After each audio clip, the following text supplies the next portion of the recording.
All right, guys, welcome to video 2 of this credit course. Now, today we're going to talk about something that is super important that a lot of people aren't leveraging. When it comes to credit, the biggest and best way to leverage your credit is going to be something called OPM, other people's money. I'm gonna tell you guys a quick story. About 4 years ago, I started my Airbnb business. I was making money in the credit space and I said, I want to continue to expand. I want my money to work for itself. I wanted to get an Airbnb. I created an LLC. I had good credit already. I knew how to build my credit up. I had revolving credit. I had installment credit. My scores looked good. I knew the factors that made up my credit score, had a copy of my credit report. So I knew how everything worked, right? My credit score was top tier. I leveraged my LLC to get me access to a business credit card. This wasn't just a regular business credit card. It was a 0% interest business credit card. What does that mean? That means that for that first year, no matter what I spent on that card, every month, there was no interest that was compiled on the amount that I was spending. Meaning if I got approved for a $30,000 credit card at 0% interest and I used the $30,000 to get myself 3 different Airbnbs, every month, the $30,000 never grew in interest for the first year. That allows me to leverage my credit to profit. I didn't go out of pocket and use $30,000 to get my first 3-4 Airbnbs. I used the bank's money. I leveraged my credit score and my LLC to do so. And guess what I did? As my Airbnb started to profit and I would make money from every single booking, I would take a percentage of it and I would pay back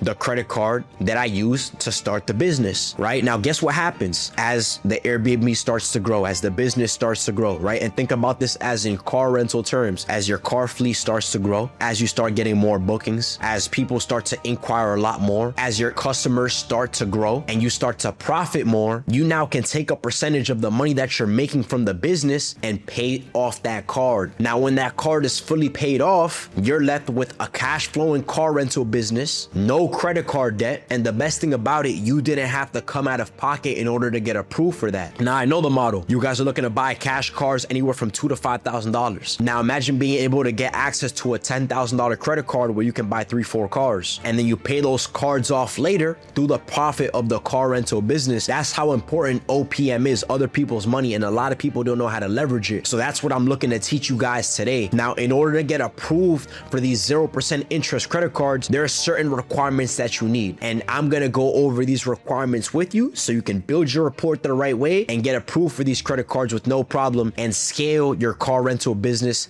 to the moon. All right, so the first thing that you need a 680 plus credit score. The higher your credit score, the better. Now, you're probably asking, what bureau are they going to be looking for in order to approve me for these vehicles, in order to approve me, for these credit cards? Most lenders are going to be pulling from Experian or TransUnion. For the most part, to get approved for funding, they're going to be pulling from your Experian report. So that's the report that you're going to want to focus on, right? So on your Experian report, you want to make sure you have a 680 credit score or higher. Like I said, the higher, the better. That's requirement 1. Requirement 2, you want to make sure you have 0 negative accounts on your Experian report. What's a negative account? A collection, a late payment, a charge off, a repossession, an eviction, negative medical bills. Anything that's negative on that report is going to get you denied for funding. Banks aren't going to give you access to over $10,000 plus, even $5,000 plus if you have anything negative on your report. So you want to make sure you have a 680 plus credit score, you have no negative items on your report. The third thing is going to be utilization,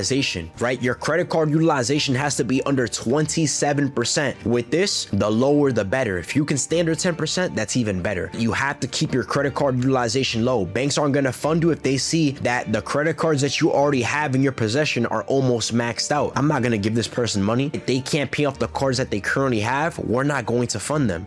Understand, when it comes to getting approved for funding, when it comes to getting approved for anything, it's all how you dress it up. You have to make yourself look a certain way before you walk into that dealership, before you walk into the bank in order to get approved. They just want to see that you check off certain boxes and they'll approve you for funding. It's that easy. People overcomplicate the game. So 680 plus credit score, no negative items on your report, credit card utilization under 27%. Now, you also want to make sure you have 2+ credit cards on your Experian credit report that are reflecting. Meaning, if you log into Credit Shield and you go to your Experian, you want to make sure that on your Experian, you see that you have more than 2 credit cards on that report, right? You scroll through the report, you'll see that you have more than 2 credit cards, you're good. Now, these credit cards, they have to have over $1,000 limit. So what I teach my students is every 3 months, you should be requesting credit limit increases. As you're making your payments, as your utilization is low, as your scores are increasing, you call the bank up, you call the number on the back of your credit card, and you request what's called a credit limit increase to increase the limit on that credit card. You should be doing this every 3 months with every single card that you have. And eventually, you'll look at your credit report and you'll see, you started off with $500 on that card. At the end of the year, your limit went up 2-3 times. You're now sitting over 2,000. You're now sitting over 2,500. Every 3 months, you should be requesting credit limit increases. And then you want to make sure you have an active and open LLC. If you have an LLC and it's not active, you have to reinstate it. You have to pay for it. And you want to make sure that LLC is active before you apply for funding, because they're not going to approve you for business funding if you don't have an active LLC. So those are the requirements: 680 plus credit score, no negative items on the report, utilization under 27%. You want to have at least 2 credit cards reflecting on your credit report, 2 or more, and then you want to make sure you have a limit of over $1,000 on each credit card. You have that, you can go to any bank, right? Or you can even come to us and we can get you approved for funding. Now, if you find yourself in a situation where you have negative items, you have collections, you have late payments, you have charged off accounts, you have medical bills, repossessions, you have over 6 inquiries on your report, we're able to wipe these accounts off of your credit in order to get you approved for funding. And like I said, this funding is what you use to regrow and scale your business. Not everybody has $10,000 cash laying around, $5,000 cash laying around to grow their business. It's easy to build your credit report. It's cheaper to build your credit report up. Go to these banks, get approved for 0% interest credit cards from Chase, from Citizens Bank, and then use that to grow your car rental business and then pay these cards off later. When I got my Airbnbs, I spent $15,000-$20,000 to set up 3 of them. My business is profited. I paid off those Airbnbs with these 0% interest credit cards. After it was paid off, I had access to the $30,000 on my credit card again. I had no debt on my credit card, and I was left with 3 cash flowing Airbnbs. I was making money now utilizing the bank's money. So OPM is something that's super important. It's overlooked, and if you learn how to leverage this, you can make a lot of money in the car rental space. So hopefully within these 2 videos, you guys got a lot of value. Like I said, it's Get Busy Rule on all social media. If you guys need me, Brandon will connect you. Get access to your credit report, monitor your credit report, build your credit report properly in order to get access to OPM and other people's money, and get approved for these high limit 0% interest credit cards that you can use to grow and scale your business. Appreciate you guys. Hope you guys found some value. Get Busy Rule checking out. Peace.